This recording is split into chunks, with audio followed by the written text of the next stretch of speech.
The hypothalamus has many, many functions. Remember, the hypothalamus is the portion of the diencephalon in the brain, and it is connected to the endocrine system because it produces hormones called releasing hormones and inhibiting hormones that will either stimulate or inhibit the pituitary gland from releasing its hormones. So it helps control homeostasis with hormone release of the pituitary gland through negative feedback. So that's one thing. We know that it does. The hypothalamus also functions in the subconscious control of skeletal muscle contractions associated with strong emotion. It adjusts the pons and medulla functions. It coordinates the nervous and endocrine systems through its action on the pituitary gland. It secretes hormones, again, called releasing hormones or inhibiting hormones. It produces the drives of thirst and hunger.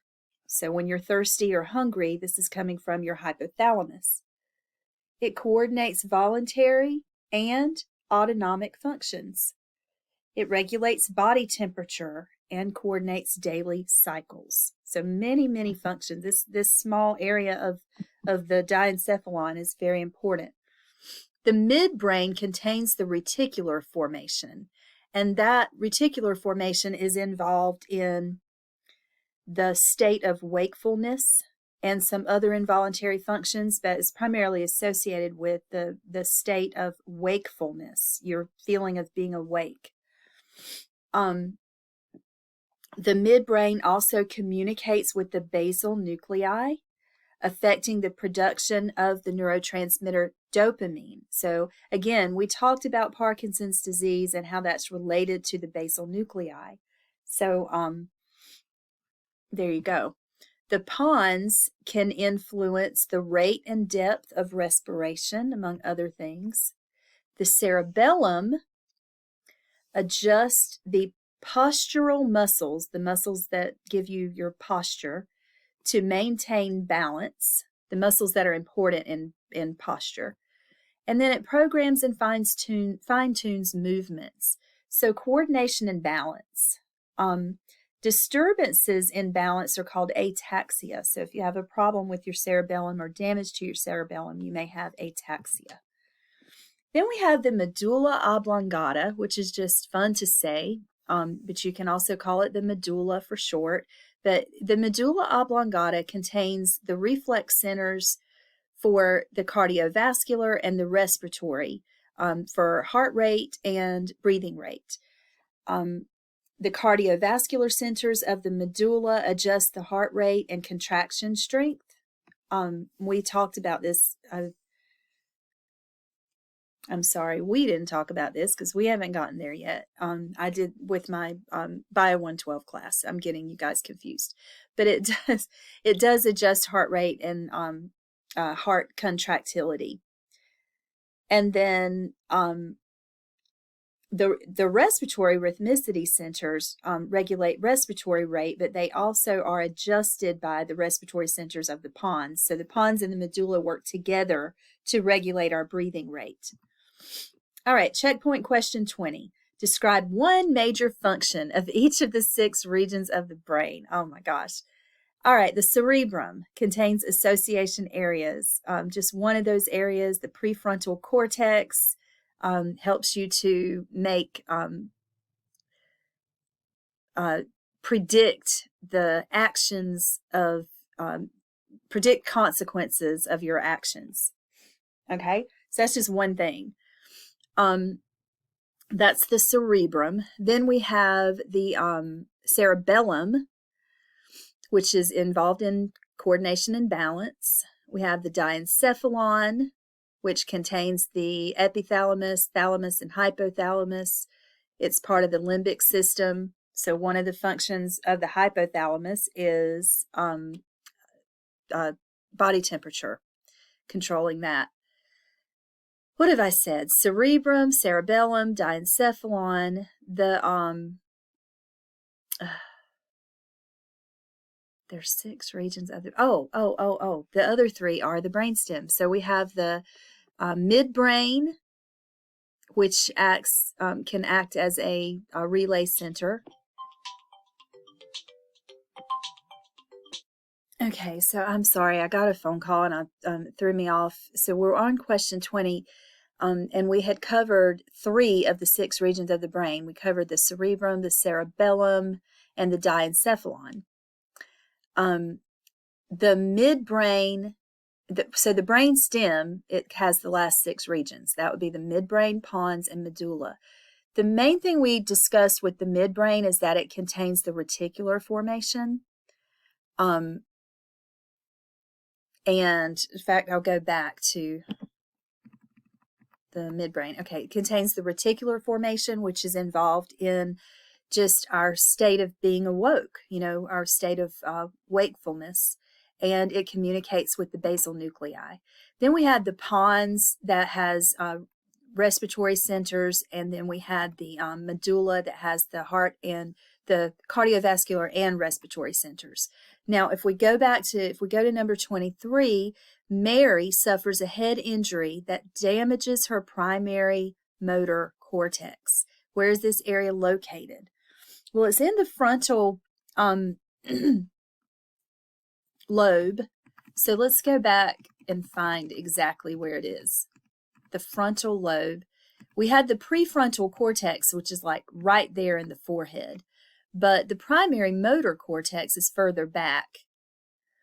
It's still in the frontal lobe, but not quite to the parietal lobe yet, but it's like in the higher part of your forehead, whereas the prefrontal cortex is here.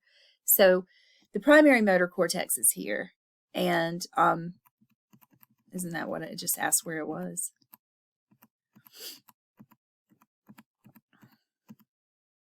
Yeah, it's located in the frontal lobe. All right, what senses would be affected by damage to the temporal lobes of the cerebrum? And that's going to be definitely hearing and olfaction, which is olfaction is smell. The thalamus acts as a relay point for all but what type of sensory information? And it's all but, oh my God. I think it's, I don't want to say it. It might, I just forgot. Olfaction. Okay, that's what I was going to say. It's smell. So it acts as a relay for all the other senses except smell. And then changes in body temperature stimulate which area of the diencephalon? That would be the hypothalamus. The medulla oblongata is one of the smallest sections of the brain. Why can damage to it cause death when similar damage in the cerebrum might go unnoticed?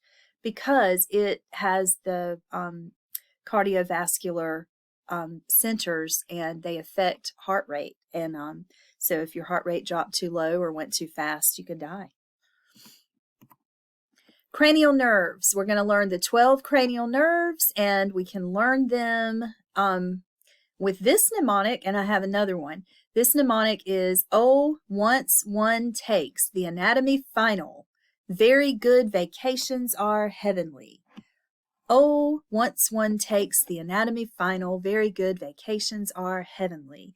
And that's actually true for me, because I have a vacation scheduled for a week in Tennessee, in the Tennessee mountains after our final. So, so for me, that's definitely true. And you guys still have time to schedule a vacation if you want to. But let me try to think of the sentence that I've always used. It also starts with O, I think.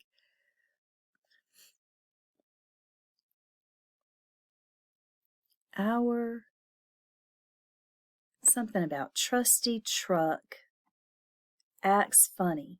On occasion, so it's not O, it's on occasion. Our trusty truck acts funny. Very good vehicle, anyhow. You just have to have anyhow separated, even though it's one word, you have to kind of separate it into 2. So let me write that in your, this won't be in the notes that are posted, but I'm just going to do it like this so that, what am I doing? Okay.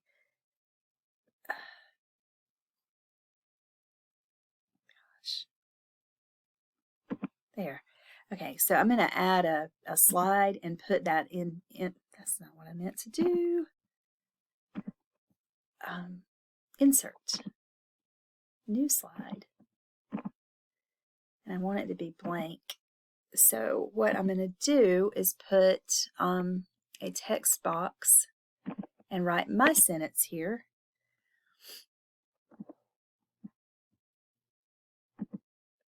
All right. On occasion, our trusty truck acts funny. Very good vehicle anyhow. And so that gives you the a mnemonic device for remembering the cranial nerves and their order. Why do I keep doing this weird stuff? Okay, I don't mean to do that. Well, we can highlight it. We can highlight it. What I'm trying to do is the font.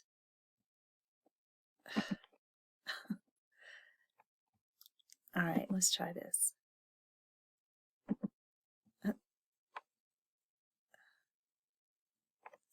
I don't know that this is even worth all the trouble I'm going through.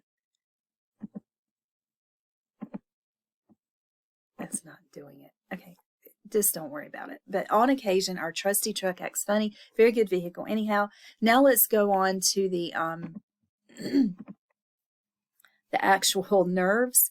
So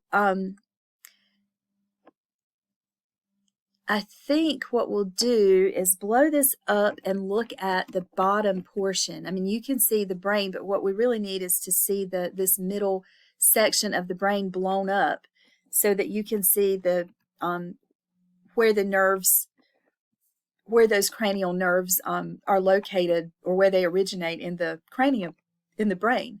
So, all right, we have the olfactory bulb, the end of the olfactory bulb, which is the olfactory nerve, the olfactory nerve, which is cranial nerve 1. And of course, that deals with the sensation of smell. And then you have the optic nerve, which is cranial nerve 2. That is the controls the retina of the eye. And then you have so it's involved in vision, okay? Then you have the oculomotor nerve, which is cranial nerve 3, and that controls eye movements. And there's a lot of different ones: inferior, medial, superior rectus, inferior oblique, and intrinsic muscles of the eye. So it controls very fine eye movements. Then you have cranial nerve 4 is the trochlear nerve, which controls the movements of the superior oblique muscle of the eye. That's another one that controls eye movements. Then we have the trigeminal nerve, which is cranial nerve 5, and it's a mixed nerve. It's the sensory part. It innervates the orbit, which is the eye socket, the nasal cavity, the skin of the forehead, the eyelids, eyebrows, nose, lips, gums, and teeth, cheek, palate, pharynx, and tongue. And that's the sensory innervation. And then motor, it controls the chewing muscles, which is the temporalis, the masseter, and the pterygoid, especially the masseter in the jaw. So the trigeminal has 3 branches to it. It's the largest nerve, largest cranial nerve. Then we have the abducens nerve, which is cranial nerve 6, and it controls the lateral rectus muscle of the eye. So another eye muscle nerve. That's the abducens, trochlear, and oculomotor that control eye muscle movement. And the optic controls the visual sensations, you know. So there's really 4 that control the eye. We've got the facial nerve, which is cranial nerve 7. It controls sensory and motor for just the face. It controls taste receptors on the anterior 2/3 of the tongue. And for motor, it controls the muscles of facial expression. Vestibulocochlear nerve is cranial nerve 8. It contains the cochlea, which is for hearing, and the vestibule, which is for balance. The glossopharyngeal nerve is cranial nerve 9, and it controls sensory nerves to the posterior 1/3 of the tongue, sensations in the pharynx and the palate, receptors for blood pressure, pH, oxygen, and carbon dioxide. Then we have the vagus nerve, which is cranial nerve 10, and it is really known for being the nerve that controls our parasympathetic responses. There's a lot of things listed here, but it's the main parasympathetic nerve that innervates our internal organs. Then we have the accessory nerve.